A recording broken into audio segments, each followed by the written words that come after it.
Hello and welcome to my game dev live stream. Today's going to be another shorter night, probably just under an hour. I am going to wrap up the world design epic, and I started messing with a little bit of the Steamworks information. So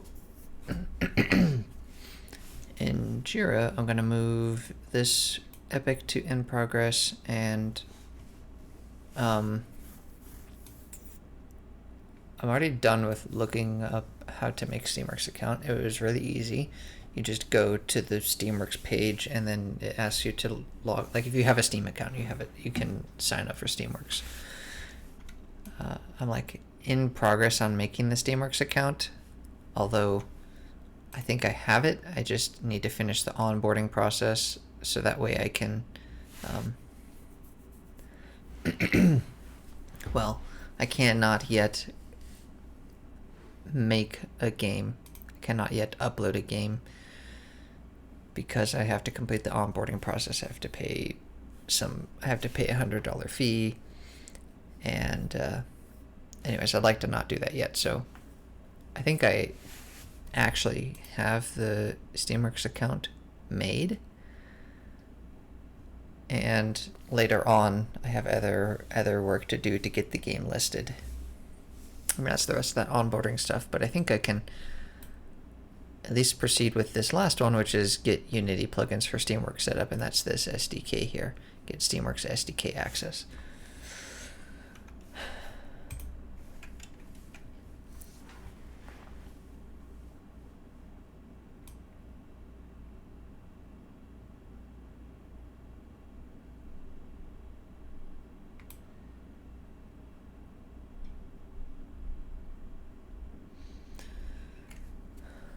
This is the general SDK access agreement. I read it all very, very quickly, but I do read all of it. I mean, I read all of it, and I agree. Now I can download the latest SDK.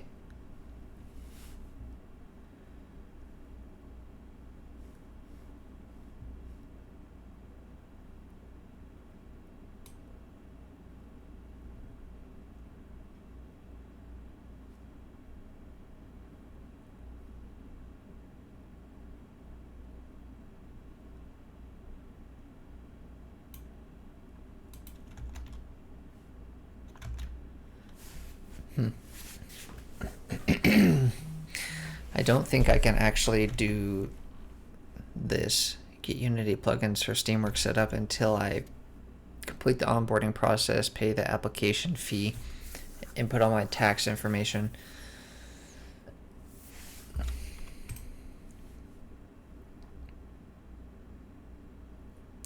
Hello, Coruscant. Yeah,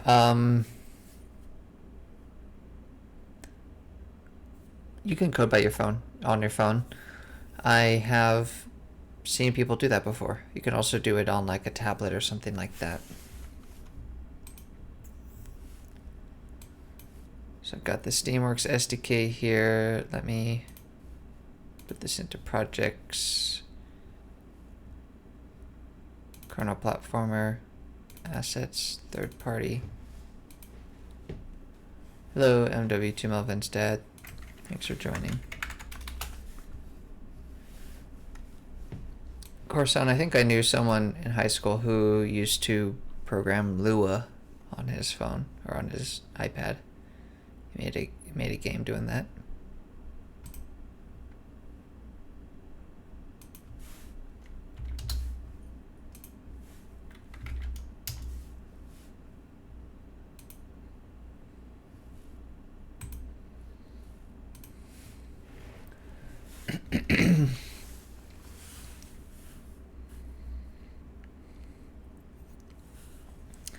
We'll stage a viewer minigame in 25 minutes.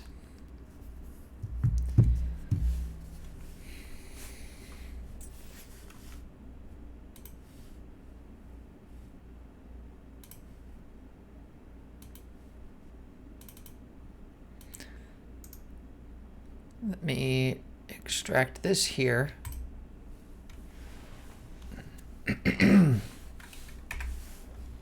Steamworks SDK. Comes with a README, which is very big.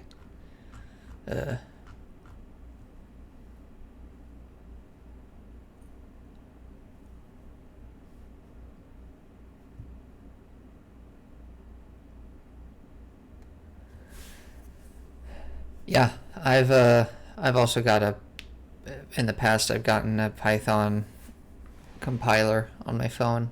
You can do that too. So if you want to learn Python or Lua, those are both examples of things you can compile on your phone, and I'm sure you can get a Java or a C++ or a C compiling application on your phone.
I don't know if I believe that.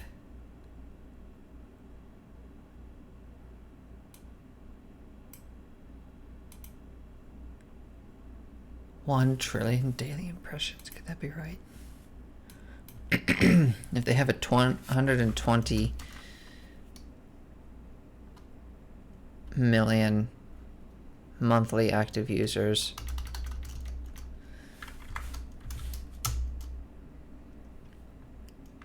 it's not exactly how this would work, but let's just say, let's even be, very gracious and say that half of those are on every day. If they have 1 trillion daily impressions, how many things are each person seeing? It's 1 billion. That's 1 trillion. Yeah, I'm gonna doubt that.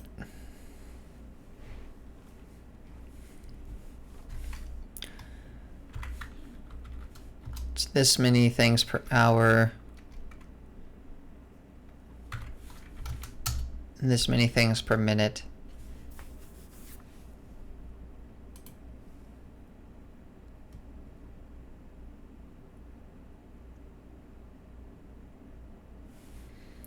I like that they use the portal stuff here, though. That's fun.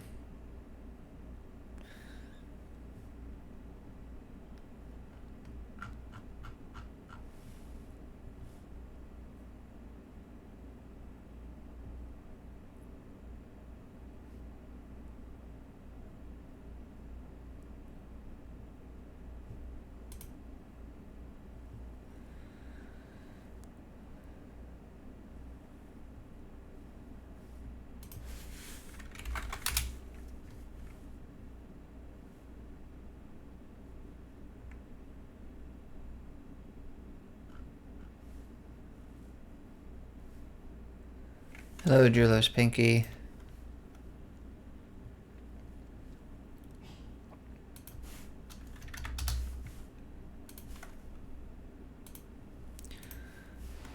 So this one here, I'm going to descope from this sprint.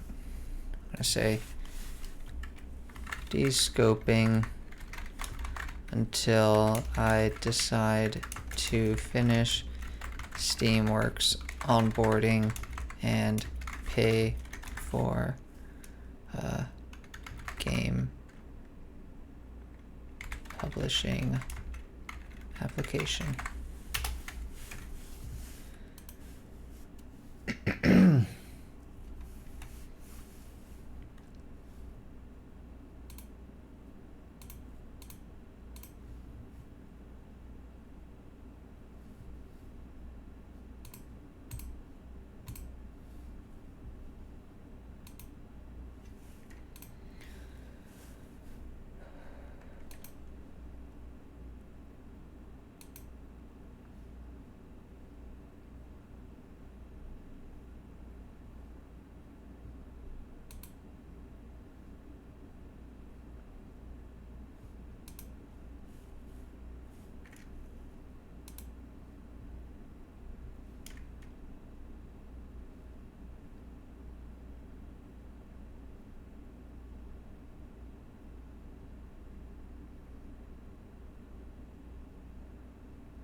They have an example application.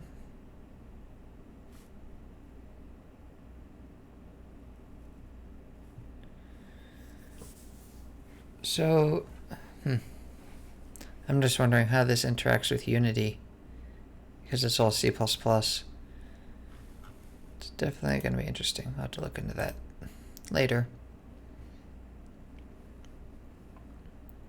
So there's nothing left for sign up for Steamworks, so I'm going to call that epic done.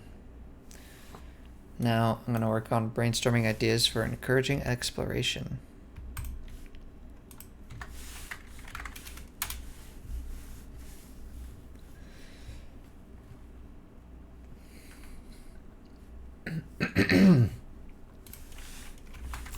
So what is exploration?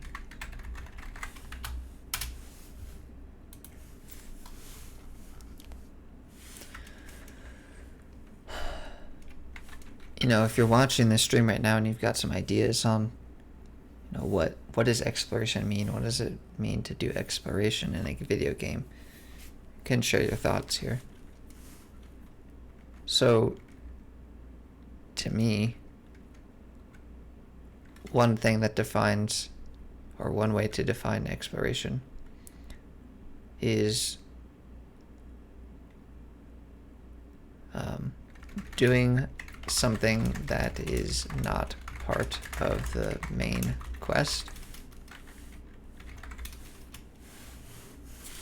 See, Drew Loves Pinky says, climb all over things.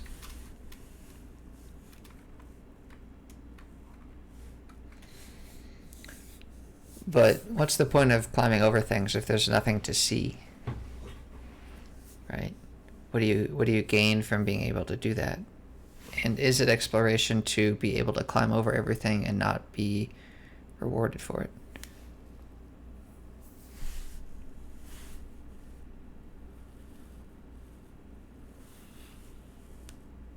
You can't use exploring to define exploration. Not stopped with simple roadblocks. Okay. No arbitrary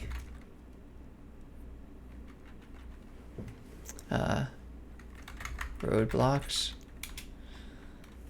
Coruscant says traveling around the map. Cutscenes to kind of show the terrain.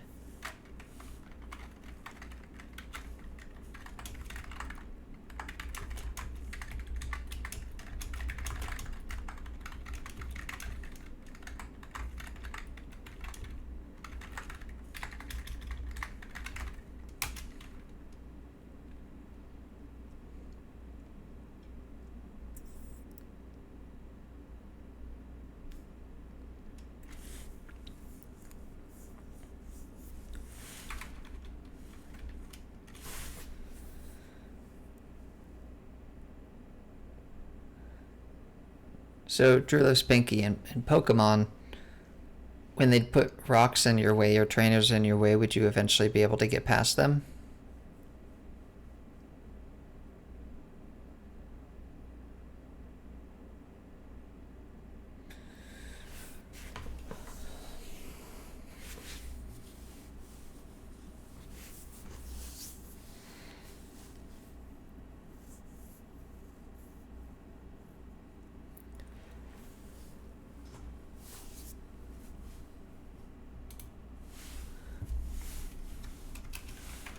Okay, so need to have some areas that you can access without doing what the game wants you to.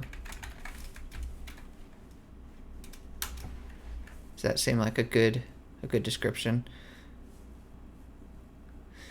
Because certainly Pokemon wouldn't be very good if you could just go anywhere in the world and then get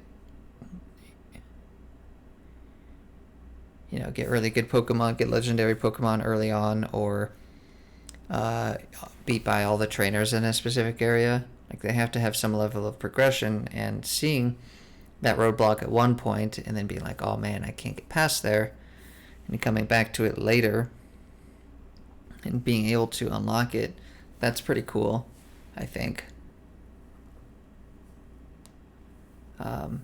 Another way to define exploration in my mind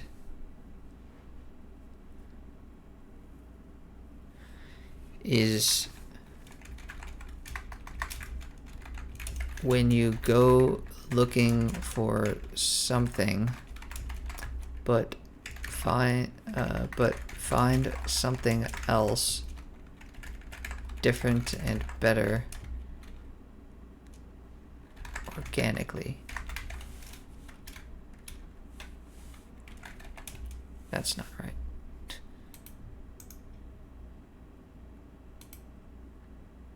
Organically.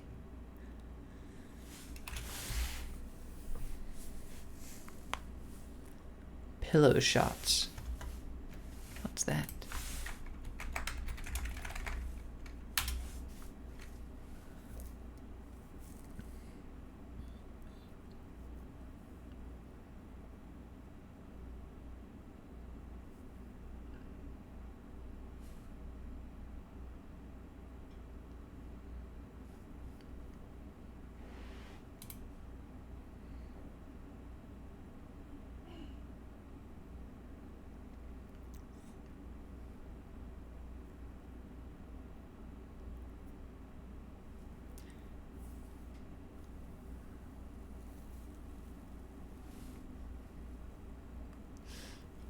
So,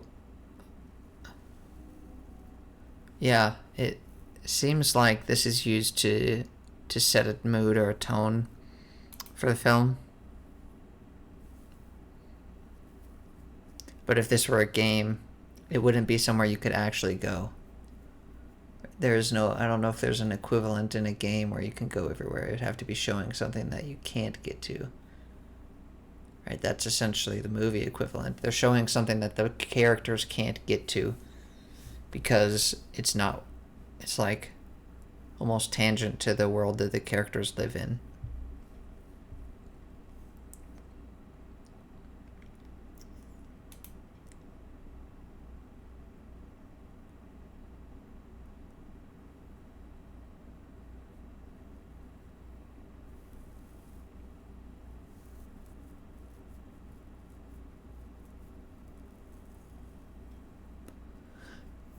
So, but if, for example, you go to a new region in the world for the first time in the game, and then it cuts to a number of different shots within that region, doesn't that kind of seem like it's directing the player to go to those locations? It seems like the opposite of exploration, potentially.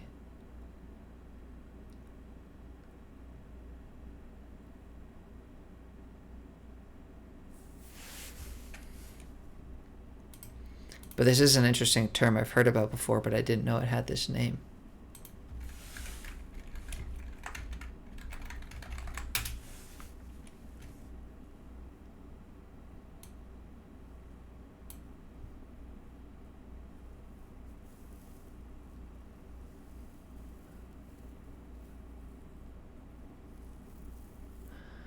I agree that it would be a good introduction to the map. I think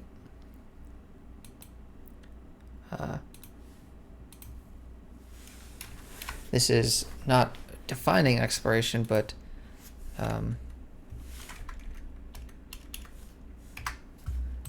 rather, oh, come on. Encouraging exploration.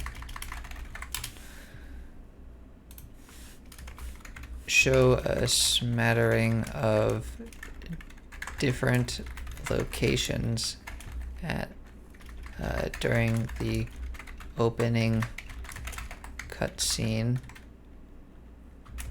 but don't bring the player through some of those areas on the main quest. Right, does that seem like a good idea, Coruscant?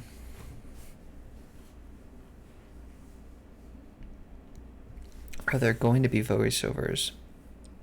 Yes, I imagine that there would be in the opening cutscene.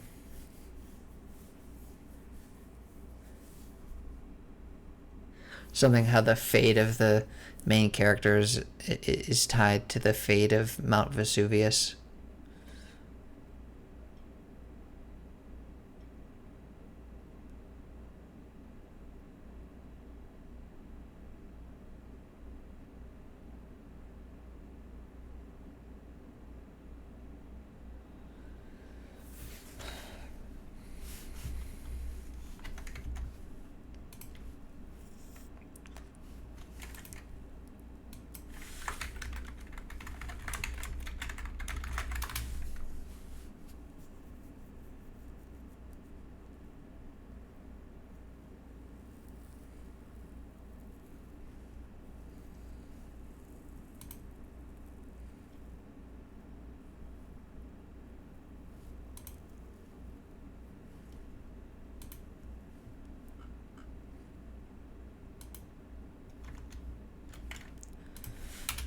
I think another thing that's exploration is the ability to do something in a game that the developer, that the creator of the game did not necessarily think of when they were making the game. Okay, sorry you're not feeling well, Drulos Pinky. Thanks for your contributions so far.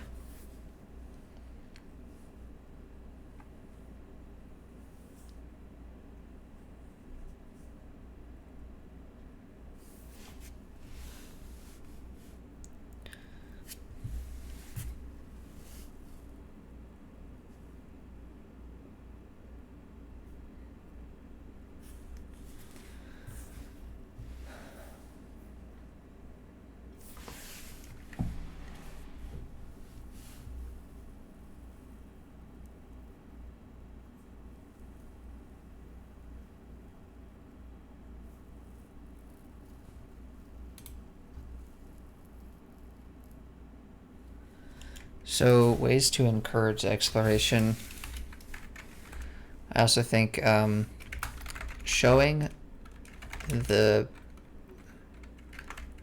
edge or corner or border of an area that cannot be accessed from from your current location, but rather must be accessed through a roundabout method.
Easter eggs would be really cool for curiosity.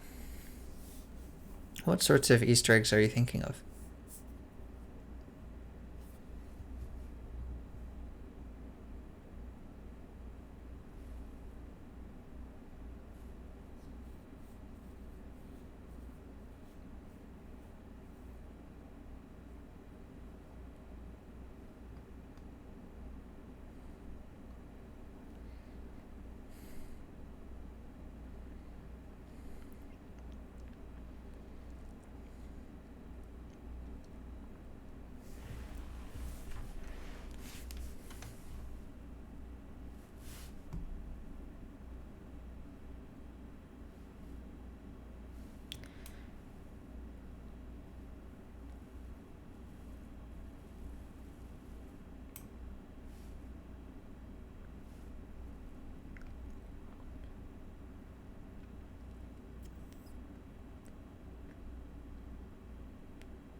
Trigger events when players get near in order to spark their curiosity about why it happened and what they are missing out on. For example, triggering the collapse of a cave when a player comes near. What's in the cave?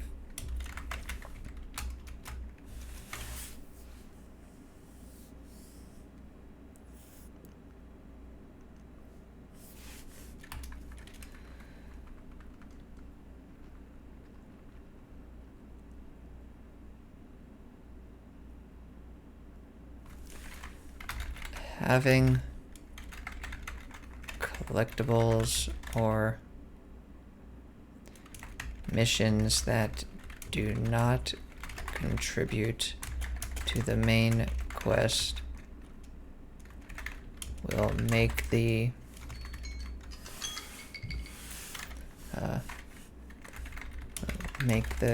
game seem broader and more lived in.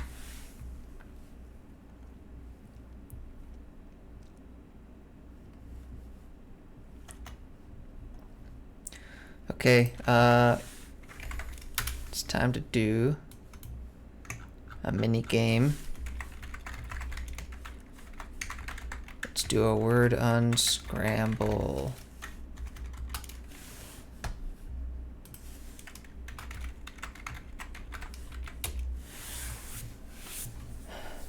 Does everybody who's watching know how to do the word unscramble?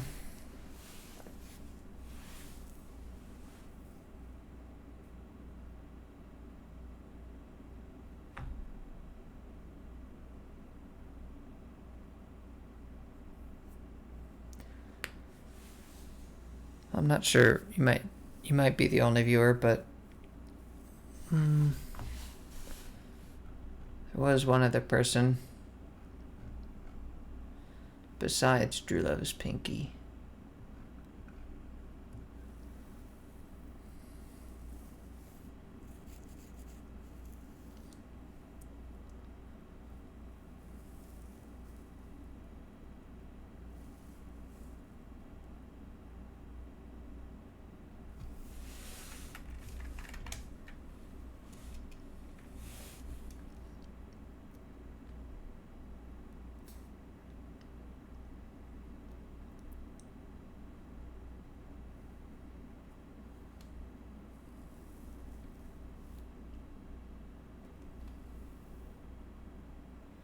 Alright, let's do our word unscramble, okay? I'm gonna enter the word in the chat.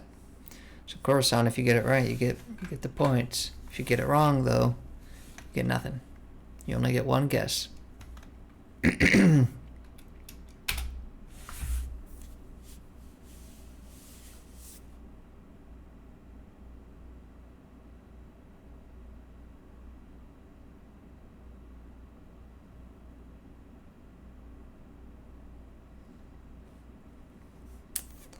Steam is correct. Steam is the correct word. Congratulations.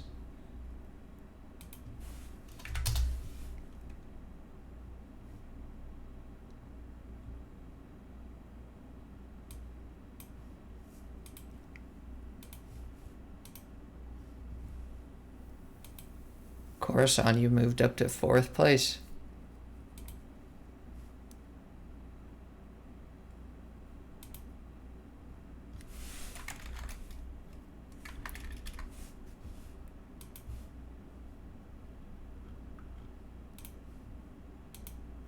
Good job.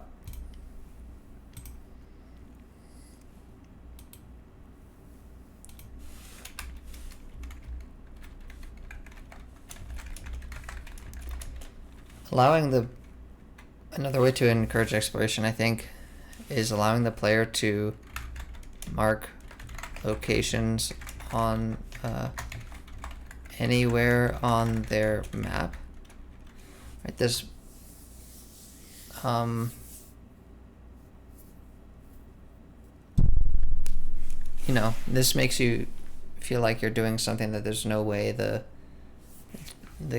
creator of the game could have predicted. Like, you can put it anywhere on the map. Maybe they wouldn't have thought you'd put it here or there, or use a certain kind of marking.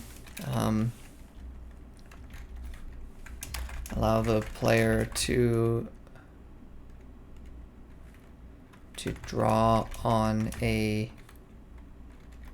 public billboard in the game, which other characters may react to in unique ways. These are just examples.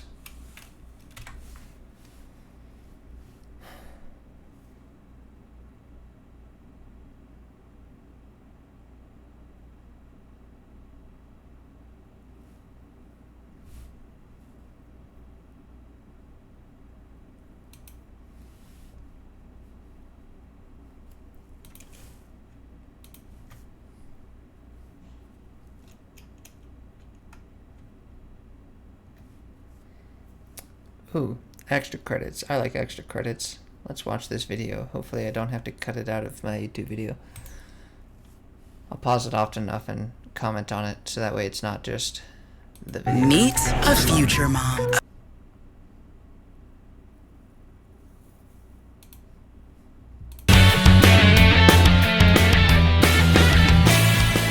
We have a human drive to explore. It's exciting, it's exhilarating to find something new, to push the bounds of what we already know. That's why we use this concept in games so often. There are entire games based around the concept of engaging you by letting you explore. In fact, many extraordinarily successful games are based around this idea. But sometimes we get stuck thinking only in terms of geographic exploration, when really the joy of exploration in games can be found in so many other ways. So today, we're going to talk about some of those ways, and how we encourage the player to explore within our games. But first, I want to deal with a bit of semantics. As a game designer, James generally prefers to call this form of engagement the joy of discovery rather than exploration. We talked about it way back in our episode on the aesthetics of play, but I think this change in language helps. So the distinction he's making here is regarding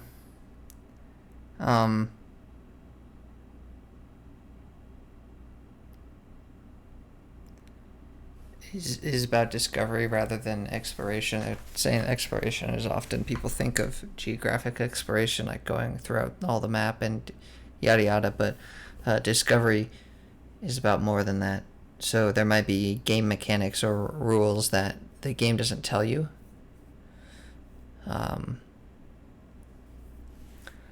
But you're able to discover through trying out combinations of things. trying out combinations of, or having unique effects when combining different kinds of attacks.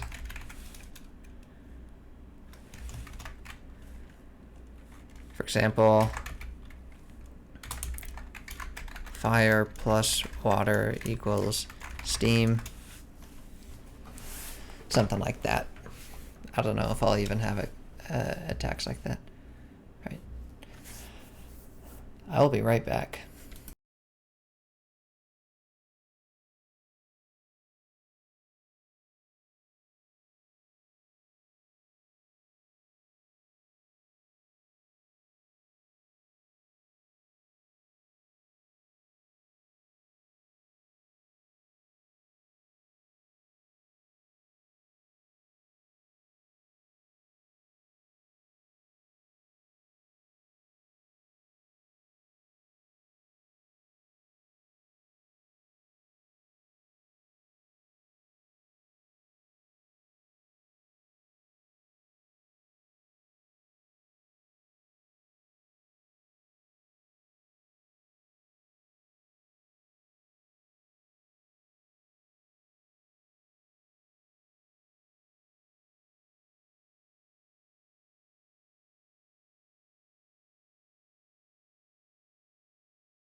Hello, I am back.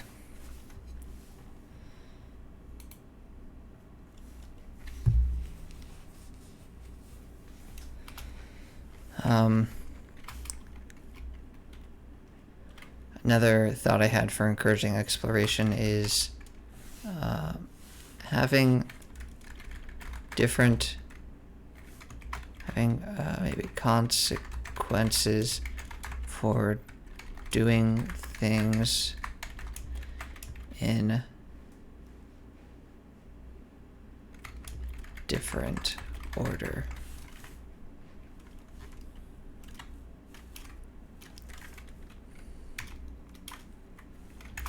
Doing one quest before another, for example.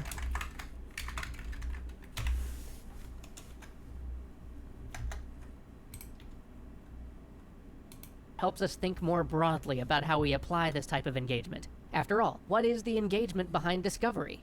It's simply the joy of finding something new. Whereas when we talk about exploration, many people immediately jump to simply thinking about geographic exploration. And exploration of geography is just one aspect of this joy of the new. So, with that in mind, what are the various ways we can discover within games?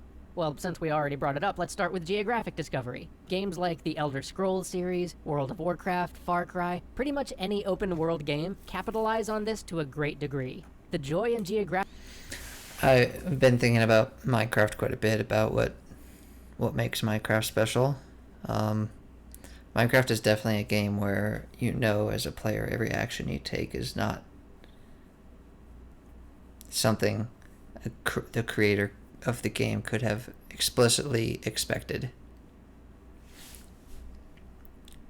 Geographic discovery is simply in finding new places, and the exciting inherent pull in the wondering of what's over that horizon. But this is also the most expensive form of discovery to create in terms of development, because it requires creating a huge world full of interesting and varied places to find. Whether that involves handcrafting that world or developing procedural technology refined enough to generate truly interesting places, it's always going to cost a lot of money and time. So let's look at some others. Let's discuss mechanical discovery next. Mechanical discovery happens when the player finds or comes to better understand new elements or subtle facets of a game's mechanics. Unfolding... This is sort of what I was getting at before about, like, having unique attack effects when combining certain kinds of attacks.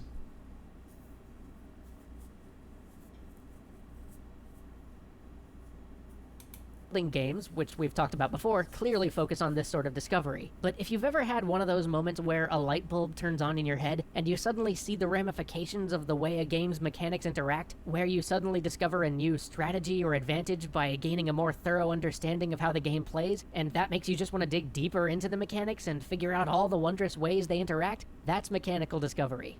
You'll find it in everything from Dark Souls builds to the evolution of StarCraft play to Battlefield tactics. This one's the least expensive. I don't think that this one applies particularly well to my game. Just because I'm not going to have a lot of combat mechanics. It's mostly puzzle. Mostly puzzle based. It's a form of and puzzles, I think, are their own form of discovery, right? Like, you discover the solution to a puzzle. It makes that genre pretty well. Discovery to create, but it's also the most difficult from a design perspective. The next type of discovery is content discovery. This is like geographic discovery, but it involves finding new stuff in the game rather than finding new places. If you've ever scoured the world to find a new type of Pokemon, or chased an internet rumor to see if there was actually a way to catch Missingno or something like that, you've experienced the hunger for this type of discovery. It's also one of the core elements of trading card games. If you find yourself rushing to see spoiler lists or excited when you open that first box just to see what's in the new set, that's content discovery. But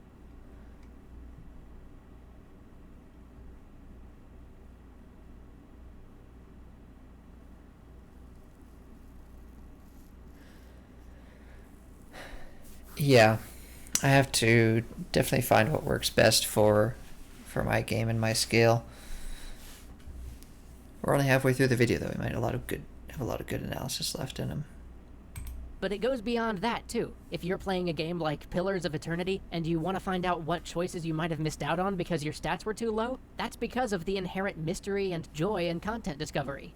The cost of adding content discovery varies greatly from game to game, but with some careful design thinking, it usually ends up being cheaper than geographic discovery. Lastly, I want to talk...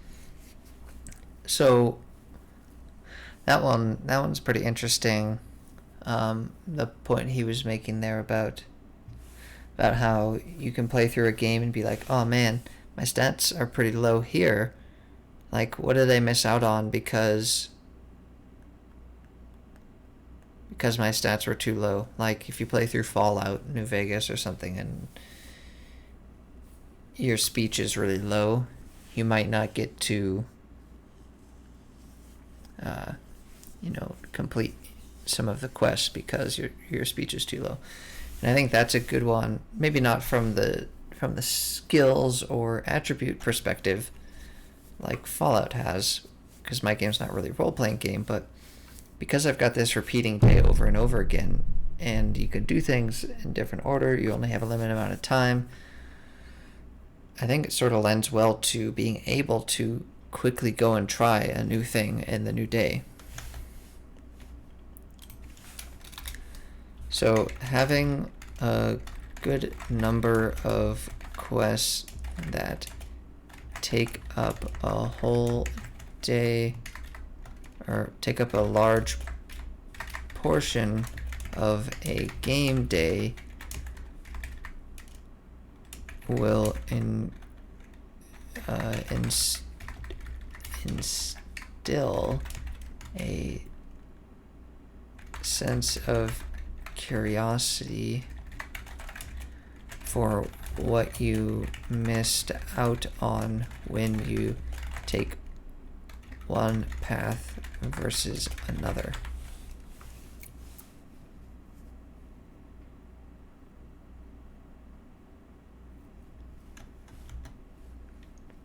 About narrative discovery. The Dark Souls franchise is famous for relying on this, but really, anytime the entire narrative of a game isn't automatically presented to you in the course of play, it's an opportunity for the joy of narrative discovery.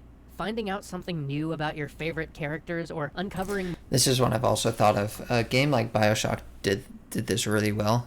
Not a game like BioShock. Games like BioShock do this well. Specifically, BioShock did this very well. I really liked the first BioShock. It's pretty light on story, but you can find all these holotapes. I don't think that's what they're called in the game. Holotapes are in Fallout again, but you can find all these audio tapes, and those different audio tapes, explain more of the story that the main quest line does not give you. And this is pretty easy. You can just do some extra voice recordings and add interactables.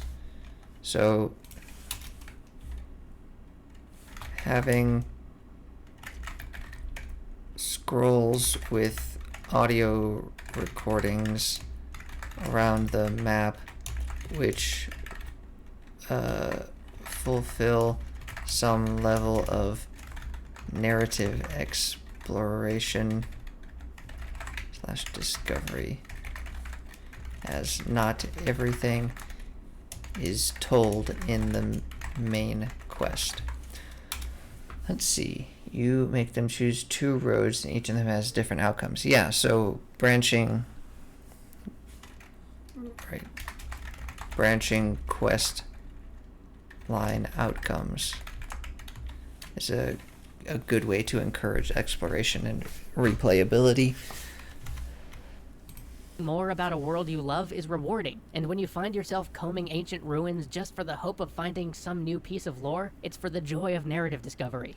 One word of warning about narrative discovery, though. Having branching narrative paths seems at first like a great way to add narrative discovery opportunities to a game, but they may actually be counterproductive for that goal. This bit's really too complex to get into here. It may deserve an episode of its own at some point. It's something James and many of his designer friends still debate all the time, but think about it in terms of Telltale's The Walking Dead. When you played The Walking Dead, did you actively go and try to find out what was behind all the branching choices? What all the options were? The results that they'd have led to? If so, did learning that feed your sense of discovery, or did it in some ways diminish the sense of wonder about the game's world as you came to understand its boundaries? Yeah.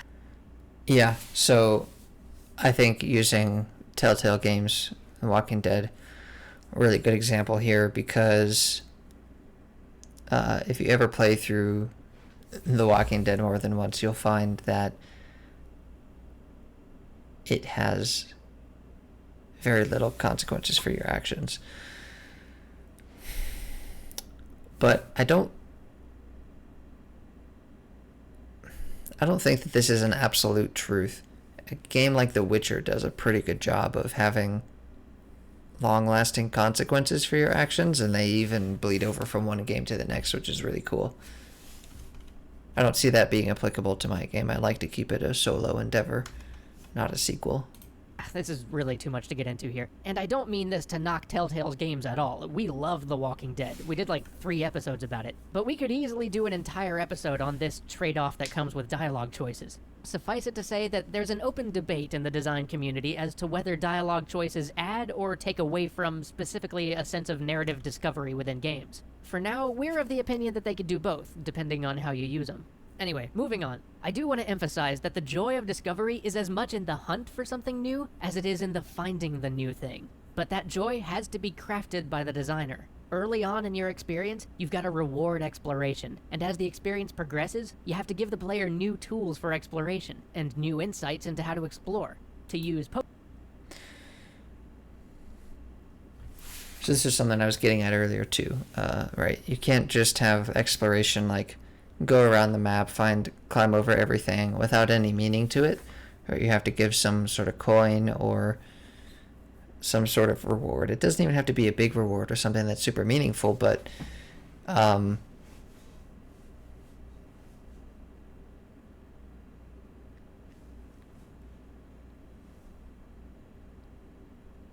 in certain cases, like in geographical exploration, it's meaningless if you go to a place and there's nothing there.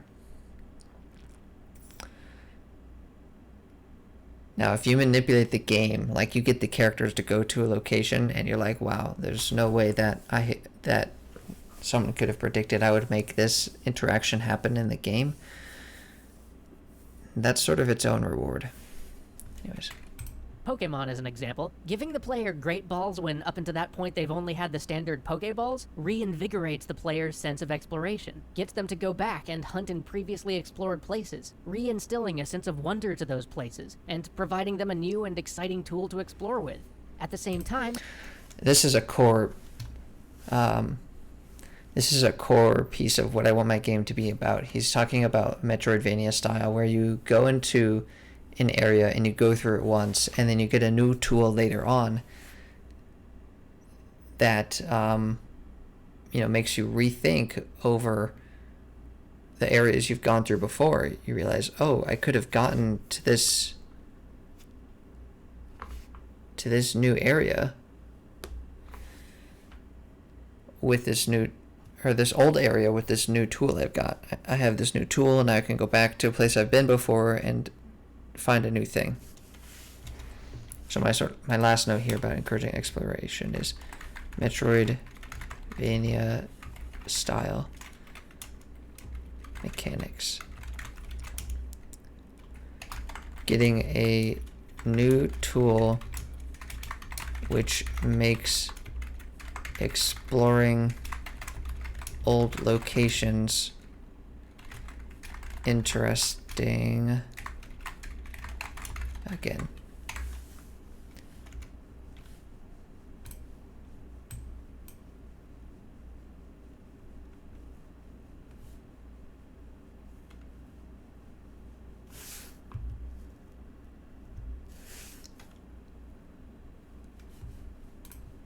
Having NPCs give players hints about where to catch special Pokemon, or telling them that certain conditions must be met in order to catch certain Pokemon, not only helps the player to find those Pokemon, but gets them to start thinking about all the possible ways there might be to find special Pokemon out there, thus getting them excited about exploring, and actively involved in the joy of discovery. Tons of games do this, and I'm sure you can all think of some great examples. Anyway, I hope that helps give a perspective. So, of course, on that last comment you made is sort of the opposite effect, where you have tools, but the area you're in of the world is not in depth enough to allow you to use all of the tools. That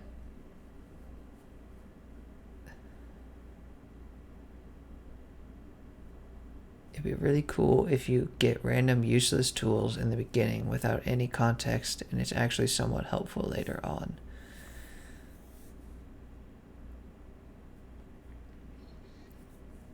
It can be really cool to realize an additional use for something. I don't think it's a good idea to have a useless tool that suddenly becomes useful later, but I do think it's a good idea to have a tool which appears to only have one use, but later you can discover that it has additional uses. This would be really cool to find out after having used it for a long time.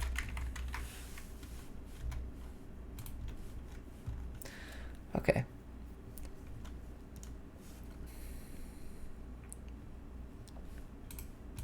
On exploration in games, or discovery, as I think it's better called. When you're crafting your games, if you decide to build one around discovery, be sure to think past mere geography. Think about all the other ways you can deliver on this awesome form of engagement. And remember, there are more types of discovery than I've listed here, but I'll leave you to discover those on your own.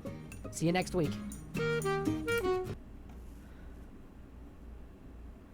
Thank you, extra credits. Okay. So I have one story left in the world design epic. It says 3 unique hidden secrets per region. So that would be the roots of Vesuvius, the old temple ruins, the great olive tree, the fertile vineyards, the town of Pompeii. Probably not the town of Pompeii. I have a separate epic for town design. So, Bay of Naples.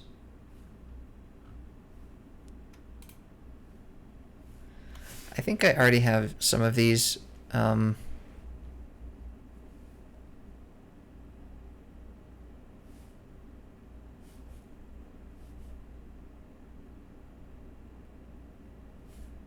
Anyways, I need to wrap up for today, so I'm going to do that.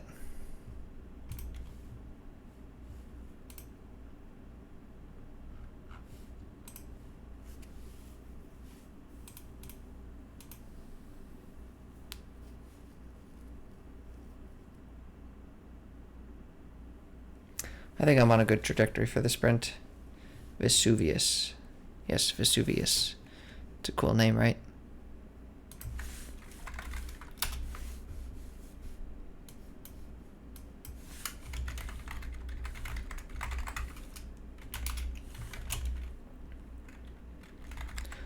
I learned about the term pillow shots. Brainstormed good ideas for encouraging exploration. Bye, Coruscant.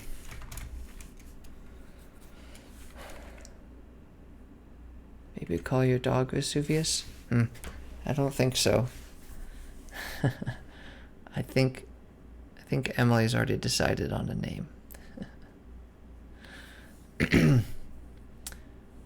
I have yet to agree explicitly to it, but it seems like a fine name.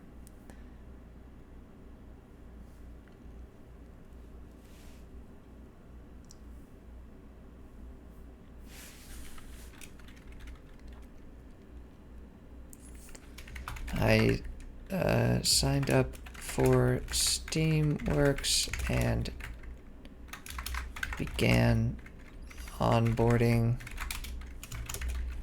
downloaded No, not Poppy. She likes the name Ruby. The most recent SDK for Steamworks.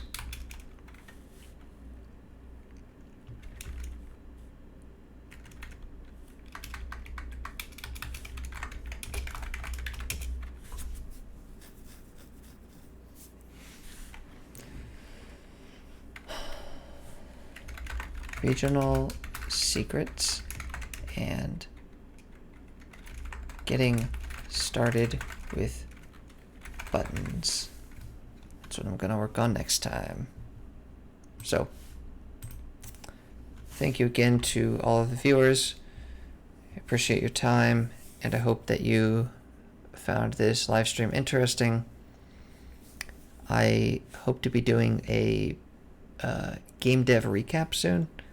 Don't quite know what this is going to look like, but probably be like a 10-minute video on YouTube where I go through everything I've done so far, and hopefully a more digestible video than watching the live streams. So keep an eye out for that on YouTube. All right. Have a nice night.